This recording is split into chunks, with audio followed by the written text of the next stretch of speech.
mga ka-healthy, mahilig ka rin bang kumain ng prutas? Baka kasama mo rin nakakain ang pesticide at dumi. Mukha siyang fresh pero madumi pa rin talaga ito kahit nabanlawan na. Alam mo ba na ang paghuhugas lang ng prutas sa tubig ay hindi sapat? Maraming prutas ngayon ang may wax coating, pesticide residue, at syempre alikabok at dumi mula sa mga farm, biyahe o sa supermarket. Kahit organic pa yan, may dumi pa rin. Kaya mga ka-healthy, may quick tip ako para sa inyo para safe at sigurado. Ibabad muna ang prutas sa tubig na may asin bago kainin. Paano? Simple lang. Maghalo ka ng 1 tablespoon ng rock salt sa 1 litro ng tubig. Ibabad mo ang prutas for 10 to 15 minutes.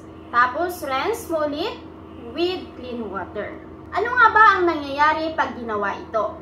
Una, salt water helps break down wax at pesticide residues. Pangalawa, mas natatanggal ang dumi at bakterya.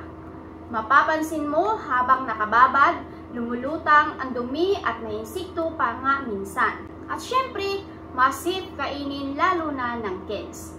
Bonus tip mga ka-healthy, gumagana rin ito sa gulay.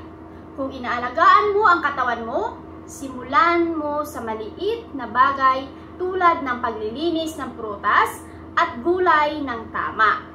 Kaya next time nakakain ka ng mga ito, huwag kalimutang maghugas sa asin na tubig para safe at wagas. Bye!